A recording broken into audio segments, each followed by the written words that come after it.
Hello and welcome to our second episode of the BrightGen Media podcast series, where I interview leaders within the media industry about their challenges and success stories.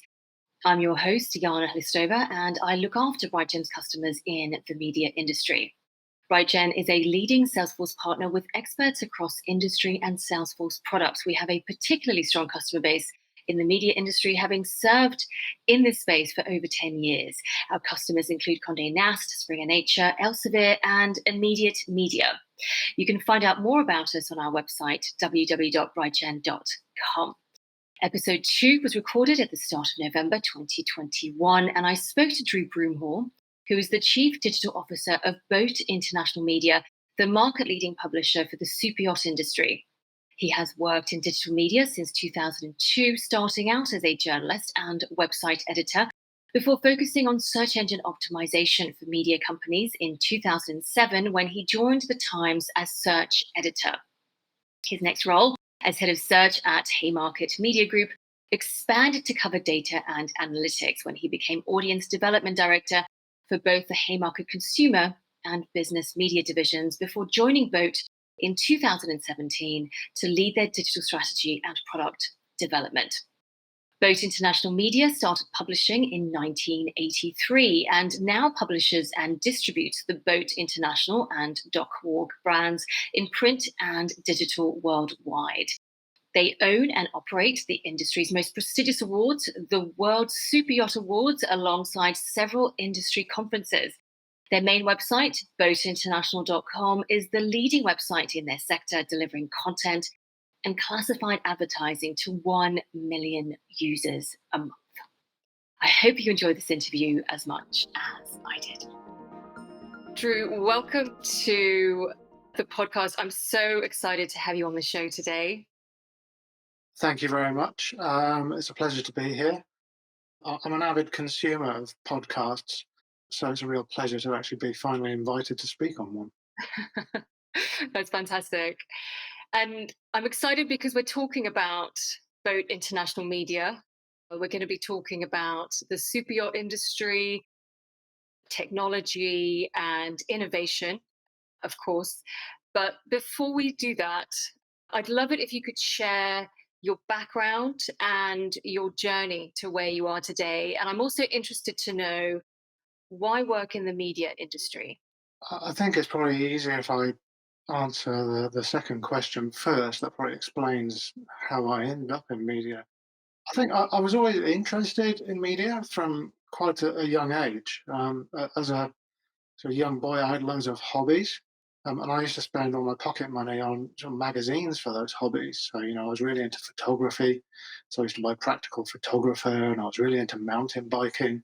So I used to buy sort of like Mountain Biking UK, lots and lots of music magazines, NME, Melody Maker, Select, Q, most of which are probably no longer being published. Um, and I just was always drawn towards it. And then when I was in sixth form college, I started like a college newspaper, and ran that for a couple of terms with some friends of mine. And as soon as I started at university, I started writing for the university newspaper. Ended up being a music editor and assistant editor. Also presented a show on the university radio station and was just always really attracted to it. And then I got sort of distracted by music and spent the first 5 or so years after graduation trying to be a rock star, like many people in media. There's quite a lot of us, I think. We started out on that route and perhaps didn't quite work out as we planned. And then I got to my mid-20s and realized that probably it wasn't going to happen, and decided to go back to university to pursue my passion for media. And I decided I wanted to do an MA in journalism. And the options on the table were magazine journalism and a brand new course in online journalism. This was in Mhm. 2001. Wow. And I would have had to wait an extra year to get onto the magazine journalism course. And I didn't want to wait an extra year. And everybody in my town at the time seemed to be working for an internet startup. So I kind of thought, I don't really know what online journalism is, but it sounds interesting, and it'll get me out of working in a shop and get me on the right path. So I signed up, and within about 12 weeks, I'd written content and built my first website, and it kind of went from there, really. So I moved to London. As part of the masters, I got a work placement at the BBC, working on the BBC's World Cup 2002 website. And I also got a placement working for XFM. And as part of that, I ended up getting to do my master's project for XFM and moved down to London in order to do that. And that was it. I was in London, and I knew that that was where most media jobs were, and where I needed to be. So I've just been here trying to develop my career ever since. That's fantastic. And so you're the Chief Digital Officer at Boat International Media. Can you share what you're responsible for and what you do day to day? It covers a lot of ground. We're a very small business, so it's a very hands-on CDO role. Um, I look after digital strategy, digital product development. I manage the development team and the relationship with our development partner. Um, uh, Data, which encompasses CRM data and also analytics, sits within my remit. Um, and I do an awful lot of work on sort of SEO, which is where really sort of where I went in order to develop my career in media. Spent a long time doing enterprise SEO for media businesses. So I spent a lot of time working on that, digital marketing, and anything else that I come across on a daily basis. The days are very different. There's an awful lot for us to do in a small business. The focus over the last couple of years has really been around technology replatforming, and making sure that our technology is really fit for purpose to move forward. Dealing with a lot of technical debt, and just getting everything into a place that allows us to really grow. We've done that. We actually just relaunched our main website a few weeks ago. So probably the next year is going to look very different. Mm. I have seen it and it's really impressive. Thanks. Yeah, it looks really good. We're really happy with it. It really does. I always have a glance from time to time, and I mean, the boats are absolutely stunning. So my 5 minutes inevitably turns into half an hour. Now, can we talk about the super yacht industry just briefly for listeners and viewers who aren't familiar with the super yacht industry? I mean, what is a super yacht? Who are the sort of key stakeholders or the market players in this space? How big is the market? What's the growth rate? All of that. There's a slight difference of opinion in what constitutes a super yacht, depending on who you talk to. We go by the generally recognized legal definition, which is a privately owned motor yacht or sailing yacht of 24 meters or greater in length, which is 78 feet in old money. Um, there are around about 12,500, maybe 13,000 now that have ever been built. Wow. The fleet that we track is around about, I think, 6,500 active ones that we can track in action. There may be some more as well out there, but that's the general size of the fleet. We maintain a global order book of the yachts which are under construction. At any given time, usually there's around about 700 to 800 yachts that are actually under construction, and there are around about 300 or so that are delivered each year. In terms of the market, who the major players are, the best builders are mostly Northern European. So the biggest and the best super yachts are typically built by Dutch yards, German yards, Italian yards. Um, there's a huge growth in the Turkish market at the moment. Lots and lots of Turkish builders building high quality vessels, and also a lot really coming from further east as well now. The main market is actually America, so about 50 something percent of owners are American. Interesting. So that's the largest market by far. And then it's then sort of dispersed across the world. And you've seen a lot of growth in the market, am I right, as a result of the pandemic? Sales in the brokerage side of the market, so the buying and selling of pre-owned super yachts, really took off into sort of midway through 2020. So we saw a real big spike in activity, and that has carried on through this year. So we've been tracking super yacht sales since 2010. Hmm. And as of this morning, we tracked 578 sales this year, which is 140 more than the previous best year that we tracked, which just goes to show what a boom market it is right now. Yeah. And that is also carrying through to new build as well. And we're getting reports from builders that their order books, which are the number of yachts that they are building, having already been ordered rather than speculation, are also at record highs. Now, I'm going to switch gears now and talk about boat international media in a little bit more detail. I'm very interested in you giving us a brief overview of Boat International Media. I really like your slogan as well, Drew. You're the global authority of super yachting. So, as a media, how do you become the global authority of super yachting? We've been doing it quite a long time. I think we started publishing Boat International magazine 37 or 38 years ago. Hmm. So we've built up a reputation over time as the publication that probably was most consumer focused, and did the best job of showcasing these absolutely incredible vessels. Mm. And over time, we've just built up that reputation. We have an amazing network of contributors all over the world. We have some of the world's foremost yacht spotters helping us collect data about super yachts. We've got amazing writers and access to amazing photographers. Mm. We've built up market share through a bit of acquisition as well. So many years ago, we purchased the largest super yacht magazine in the USA, which was called Showboats at the time. That has since been rebranded as Boat International US edition. So we published two editions of the magazine. We have what we call the global edition, which is the one that reaches the UK newsstand and most other parts of the world. And then we have a slightly different version because the American market is slightly different and there are preferences towards slightly different builders. So we have a proposition for them as well.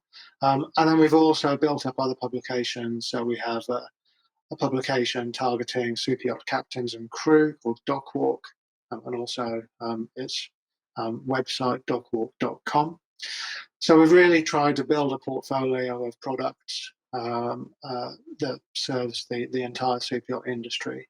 It's servicing the owners primarily, and is really aimed as a B2C magazine, but it has a huge B2B core market in terms of the people who read it, and we've also tried to expand into other areas such as super yacht crew. In terms of digital, I think we really started pushing digital kind of hard in about 2012. I joined in 2017, and since then we've seen absolutely massive growth in our digital platform. And it's very seasonal traffic. Traffic peaks in the summer months when everybody's out and about yacht spotting in the Mediterranean, and that builds up an awful lot of traffic. In that peak season, we're now up to 1 million visitors a month, which is quite incredible for what is a very niche industry. Yeah, that's very impressive. And what is your business model or business models, I guess? Where does most of your revenue come from? Unlike a lot of publishers, we're still primarily print revenue, Hmm. largely as a consequence of the fact that the magazine really is incredible. Every issue is beautiful. It's very much a coffee table magazine. We have very, very high design standards and an incredible creative director who makes every issue something special. And that's allowed us to really kind of maintain that market leading position and make sure that we are the destination of choice if anyone wants to advertise their products. So that's allowed us to really kind of hold on to print revenues in a way that a lot of other publishers haven't. And that's really proven by the size of our magazine, which can still, frequently top 350 pages. Digital has become a much larger part of the business over time, and is growing at a very, very good rate. Again, that's primarily advertising, both display advertising and also classified listings. And then more recently, we've been branching out into our market intelligence solutions, which is our Boat Pro product. And then events is still a huge part of our business as well. We operate both awards and also symposium type events. We operate what is generally acknowledged as the Oscars of our industry, which is called the World Superyacht Awards, which is a massive event for us. And we also operate our other events, which is the Superyacht Design Festival, which are a little bit more B2B in their focus. It's very exciting, and it was going to be one of my questions actually to ask you about sort of your events, your live in-person events in Monaco, because it's interesting. You're one of the media companies that has reintroduced live in-person events, and I'm quite curious to know how that's gone. It went very well. We were able to do the World Superyacht Awards this year. It was certainly a logistical challenge, and we had to adjust the event accordingly. So it was a smaller event than normal in order to make sure that it was COVID safe and that we had the correct protocols in place. Unfortunately, I didn't get to go to Monaco, so I can't tell you how it was on the day, but it was very well received. It's an industry that's really built around face-to-face relationships. There's a very vibrant events calendar above and beyond what we do in super yachting. A large amount of it gravitates around the yacht shows. So you've got in the US, you've got Palm Beach in the spring, you've got Fort Lauderdale in the autumn, and then you've obviously got Monaco and Cannes in sort of September as well in France. So it's an industry that's really built around that, and we've really kind of organised our calendar around that calendar. And there was a real desire for people to actually get back to that kind of face-to-face interaction, and so we've done what we can, and hopefully next year we'll be able to do a little bit more. Now, I want to jump back to my questions about the business model revenue.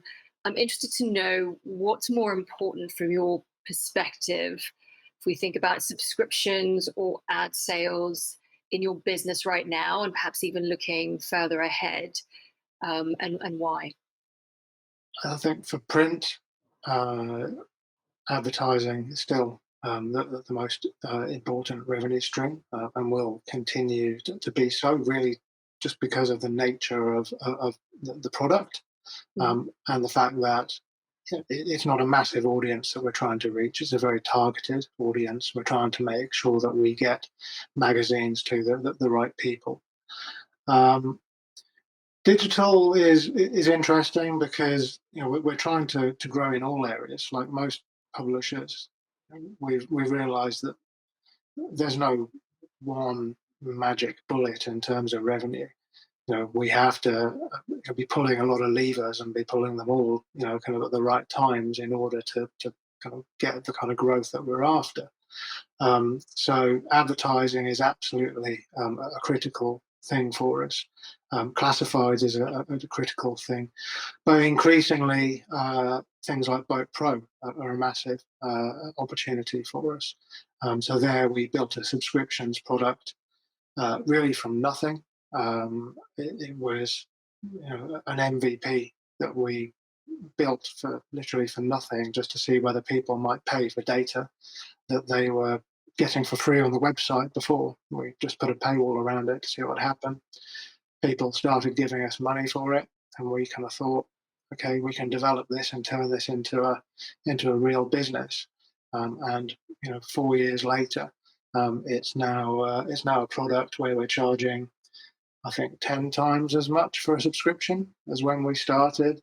We're selling multi-seat subscriptions, and it's become a real success story for us. And we see those kind of products very much as part of the mix. That they're high margin for us. They have a huge amount of loyalty once people are using them. That they really like them, and we see that they will be a real critical part of our strategy moving forward. So we're really kind of thinking about what do we need for B2C, which is really all the advertising, but then also really starting to build out a portfolio of digital products for the B2B side of our markets as well.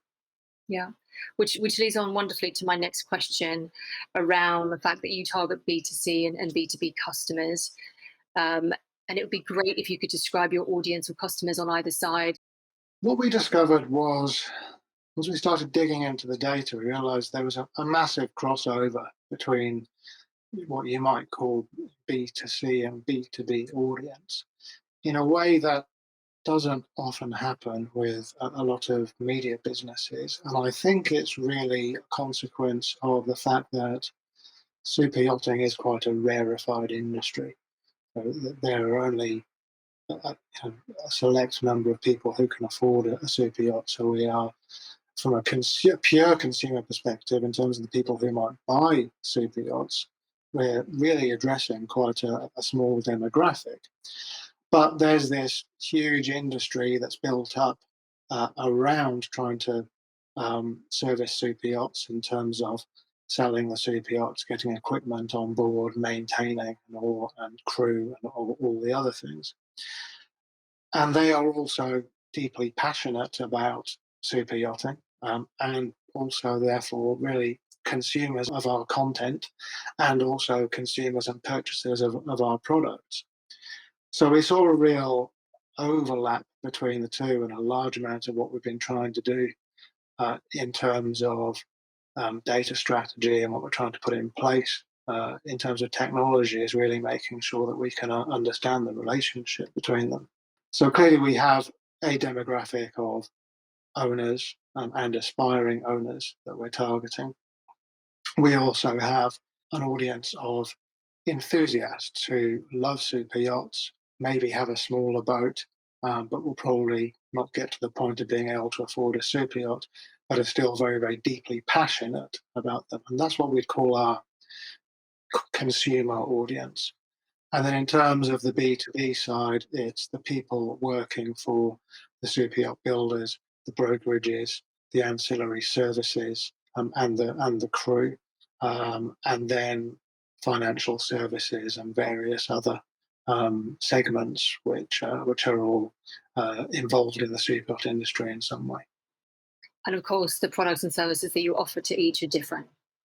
Absolutely, yes. So we have obviously the magazines, really more focused towards the consumer end of the market.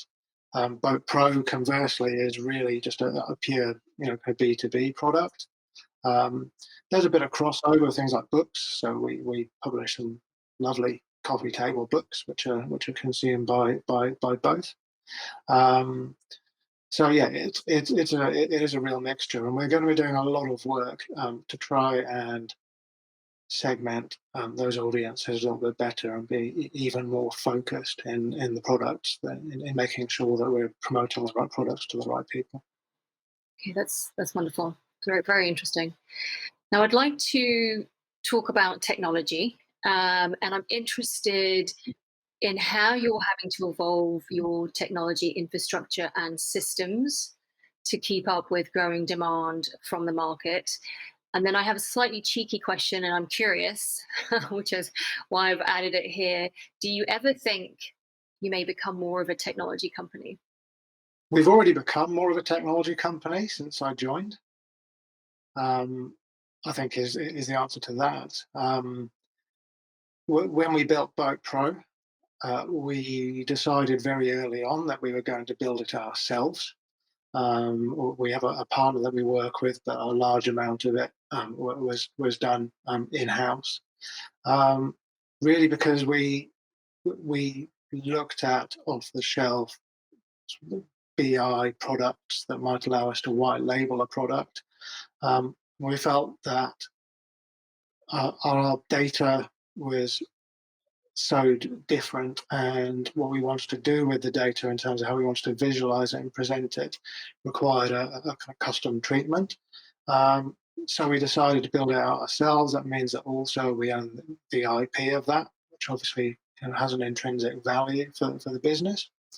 So we decided to go down that route, and we now own our own technology platform, and we can develop on that as we see fit. In terms of technology strategy and systems, what we've been trying to do is really simplify our world as much as possible. When I joined the company, I did a technology audit. I was kind of thinking to myself, GDPR was looming in 2017. I could see it on the horizon, so I did the technology audit, and I found that we had customer data in 16 different systems. Oh, wow. Many of which were overlapping. I think we had 4 different systems alone selling events tickets. And this is a very, very common story amongst a lot of publishers. We acquire point solutions over time because somebody's got a problem they want to fix. And we don't always think about the long-term implications. And it was very clear from what I saw that's what had happened in our business. So we went on a massive program of consolidation and simplification, just trying to remove as many of those systems as possible and try to get the data out of whatever silo it was and into one system. And it's a constant and ongoing battle in any business, I think, because you always get new marketing tools that you want to implement, and they end up throwing off data. So I wouldn't say it's a done job by any stretch of the imagination, but we're certainly in a far better position than we were in 2017. We now have far fewer systems, and what we've tried to do is make sure that those systems play nicely with each other and integrate well with each other as much as possible. So whenever we do something like integrating events management software, the integration part of will it integrate with Salesforce, will it integrate with our ESP, all of that becomes a really major part of the vendor selection process for us, and we're quite rigorous on that. I think when we actually did the vendor selection for that, we were told by the winning vendor that they'd never been grilled to that extent. And we were really pleased by that, because it meant we were asking the right questions and making sure that we got something that actually did give us the data in the right way and didn't create a headache later on. So just by applying those principles, I think we're moving towards a stack that's better integrated, and will allow us to be able to do more of the things we want to do certainly from a marketing perspective over the next few years. Yeah, that's wonderful. I think you're certainly moving in lightning speed, Drew. So really good to hear. Now, I'd like to talk about data. We've touched upon this already, but I'm curious to hear a little bit more about how you think about data and also your data strategy going forward. How we think about data is probably really as a consequence of what I was talking about in terms of the crossover in our audience and also simplification. So once we looked at the data, we could see that there was so much overlap between the data that we held in different systems that we really wanted to try and consolidate that as much as possible and get to the fabled single customer view that every publisher wants. So we've been really pushing hard on trying to get that to get that consolidated as much as possible. What we're making a big push on at the moment, like a great many publishers, is first-party data, and trying to augment what we've collected over time through both your newsletter registration and event attendance, and a lot of face-to-face activity, is really trying to develop a first-party data strategy, and that's an interesting challenge when you don't have a subscription product, a subscription content product. So Boat Pro is a market intelligence platform, but it's data driven. It's not editorial content driven. And we didn't really see the space in our market, certainly at the time we were doing it, to develop a paid subscription product. So what we started out with this year was a data wall product. So we launched a section of the website called Boat Business. We hired an excellent B2B editor to cover the stories that we haven't really covered before, because boatinternational.com is very much more of a consumer proposition. And we did it as a data wall rather than a paywall, because we saw the intrinsic value in collecting the data and asking customers to tell us a little bit more about themselves. And it's really exceeded our expectations so far. You know, we've had a couple of thousand registrations already, which is quite a lot for a small industry like ours. And it's given us a real confidence that we can definitely do more in that area. So we're looking very closely at how we expand that and try and build up a larger pool of first-party data, asking customers to tell us more about themselves, um, in order for us to be able just to understand the content that they're consuming in a little bit of a better way, improve the marketing that we're offering, and obviously there will be a tangible commercial benefit to that first party data, which we see really as a major commercial pillar for developing our digital advertising propositions in 2022 and beyond. Yeah, as you say, it's fundamental, isn't it? Really important to put data in the center of your business. Now, I'm curious how Salesforce CRM and Marketing Cloud are a key part of that. You've talked about CRM and Salesforce briefly, but if there's any more information you'd like to share about that, that'd be great. It's playing a big and an increasing part in our business at the moment. We wanted a tight integration between our CRM and our ESP. So we made the decision um, some time ago to invest in Marketing Cloud, having been a customer of Sales Cloud for some years. And it's working very, very well for us in that, you know, again, in terms of just simplifying our lives, you know, because we can push data from Sales Cloud into Marketing Cloud um, efficiently without any need to do any ETL work or API work. It just works for us. It's made the process, making the process of segmenting and activating data that much simpler. So really, we're seeing Salesforce. What we're doing with Salesforce is really developing it from really having been a sales-focused tool, really to support our advertising business, to making it more of an overall um, kind of business information system for the whole business. It's beginning to take on far greater importance in terms of things like reporting as well. So we're really trying to maximise the investment that we've put into both of them, and we're looking to accelerate that very hard next year. Fantastic. Now, Drew, there's a lot of focus on media companies needing to build personalized digital experiences, which we've touched upon. There's a lot of focus on building communities. What's your take on that? How do media businesses need to do that and maybe do that more successfully? Because as we know, customers, online users can become and should become brand ambassadors, and it's that loyalty that builds brand equity, which is just so valuable to media companies. So I'm interested in your view on that. The interesting thing for me is that everybody recognizes that personalization is a major key to success in digital. Um, and publishers absolutely recognize that.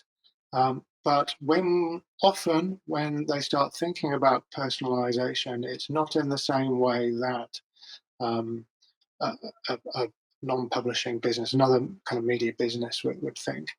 The example I always think of is Netflix, who are quite famous for having essentially crowdsourced a personalized recommendations algorithm, and given a reward to the best one. Um, because they wanted an algorithm that worked for them, and they wanted to own that, and they wanted to develop that. So it became something that was intrinsic to their business, and part of and a key part of the offering. Most publishers don't have the capability to offer that. Machine learning models are complex to build, quite time consuming. You need, quite, kind of sophisticated skills in order to be able to develop them. So what I see is that many publishers end up looking at personalization very much as another point solution. Or they maybe look at it as something that is designed to solve just one particular problem, but maybe not looking at the entire piece. So you might look at it and say, we want personalization because we want to drive more page views. And so you look at some media sites and they are using personalization widgets, which are there to build up a profile of a user and try to drive an additional page view. But that data then becomes yet another silo and is not integrated with other systems. Some publishers have moved towards more full stack solutions, which will allow personalization across email, across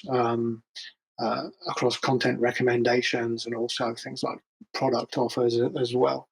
Um, but I think that space is really kind of being led by software vendors at the moment, precisely because of the challenges that publishers have in finding the staff and the resource to be able to do it. So I think to answer the question, it's really a case of deciding what you need your personalization for, and then looking at uh, which of the many solutions that are out there, from CDPs through to kind of more standard marketing clouds, actually fit those use cases and will allow you to deliver as many of those things as possible while keeping that data as tightly integrated with your other systems and as usable in those other systems as possible.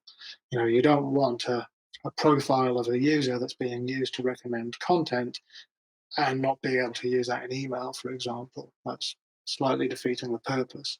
So thinking in that way is perhaps the key towards moving to a more holistic view of personalization for publishers. I like that. A more holistic view of personalization. I think that's a great summary. Really great advice, Drew. Now, I'd like to look a little bit further ahead, and I'm quite interested to hear about some of the key projects or initiatives in boat international media that you're focusing on in the next 12 months. You've perhaps covered some of that already, but if there's anything else you'd like to add. I touched on what we've been doing with boat business, and the fact that we really want to develop that. So I think a key thing for us digitally is going to be developing the first party customer data relationship. Um, we're at a point now, because we've done so much over the last 2 years. We've replatformed in the last 16 months. We've replatformed Boat International to a new platform, and then we've recently redesigned it. In the meantime, we relaunched dockwalk.com and replatformed that. We've also put a huge investment more into Salesforce and developing that out. So we're at a point now where we're almost looking at it and saying, okay, well, we're really happy with what we built. We love the new website. We think it's fantastic. It's a great looking platform and a great performing platform. So we're generally happy with our product portfolio, and it's now a question of just trying to do everything that much better. We really see the next year, possibly 2 years, as really an opportunity for just optimizing everything that we've done so far and trying to get as much out of it as we possibly can. And we can see that there are massive gains just by doing that without needing to really introduce too much more into our business. It's just, can we do it even better, which is an interesting challenge because we're already the market leader. Um, so we we're in a we know that we're in a good position in our market, but really we're kind of driven by very high standards in our business, as anyone who ever looks at a copy of our magazine Absolutely. will attest. It's an incredible product, and really what we're obsessing about at the moment is making sure that everything we do from a digital perspective, is done to absolutely that incredible, level of quality. And we see that there are massive advantages to doing that. So I can't really be any more specific than that. I just say, do what we're doing, but get an extra 20% out of it, and we'll be in very, very good position. Yeah. Well, you've laid down the foundations, you've got all of that right. And now it's tweaking and, as you say, just making it that bit better. The next question is possibly drilling a little bit deeper, but what does success ultimately look like for Boat International Media over the next few years? Or if you want to answer that question, Drew, from your personal perspective as well. I think success for us will be um, building on the digital portfolio, and making sure that we are able to take and maintain a market leading position in digital for the future. Um, so we're very, very fortunate that we've got this fantastic magazine, and we've got this fantastic events business, and we've got the largest website in market. But we still need to keep pushing and keep growing, and certainly we need to certainly scale up and develop our digital revenue streams even further. So I would say, for us, developing both a greater share of revenues from digital, but also really driving that to a comparable number to what we're getting from print is really what we're after and what we're gunning for as a business. Drew, you've shared so much with us today. There's so much food for thought in everything that you have said. I have my final question for you now, which is about innovation. How do you expect to continue to innovate over time? We know the media industry, the publishing industry is extremely competitive. Um, Technology is very disruptive. There's lots of change ahead. How do you make sure, or will you make sure that you continue to innovate and continue to be market leaders? Yeah, so it's a good question. Without wanting to be too cliched about it, the key is really always listening to your customers and interpreting what they need, and finding a solution to that problem. If we think about what we've innovated over the last few years and how we got there, if we look at the example of Boat Pro, how did that start? That started by making sure that we were tracking every activity that happened on our website. And we just did that for 3 months just to see what happened. It was the first thing I did when I joined, was get everything tracked. And from that, we saw that people were coming and downloading the PDFs of yacht data, yacht sales data, and the order book that we had on the website, which we were giving away for free. And that gave us the idea that possibly there was a revenue stream there, and by taking a very strict MVP approach, we were able to prove that out and develop it. But if we look at then how we iterated that and drove it to be a more valuable product, how do we get to that 10 times subscription value? It was really by listening to the customers. So, the transitional point for me was going to Fort Lauderdale, and doing a presentation about the product to the market, and having 5 conversations in a row with potential customers who all told me similar versions of the same problem, which is that they were struggling to get accurate data on the locations of super yachts because the commercial platforms were very focused on commercial shipping and weren't effectively tracking super yachting, which is a very much more specialized and slightly more secretive market. And once I'd heard that 5 times, I was like, oh, okay, well, Potentially a maybe there's problem. something in this. Yeah. So we went away and we started prototyping it, and we built it, and that was the one thing that really took it from an interesting product to an absolutely essential product for a lot of people. So it's got to be that listening.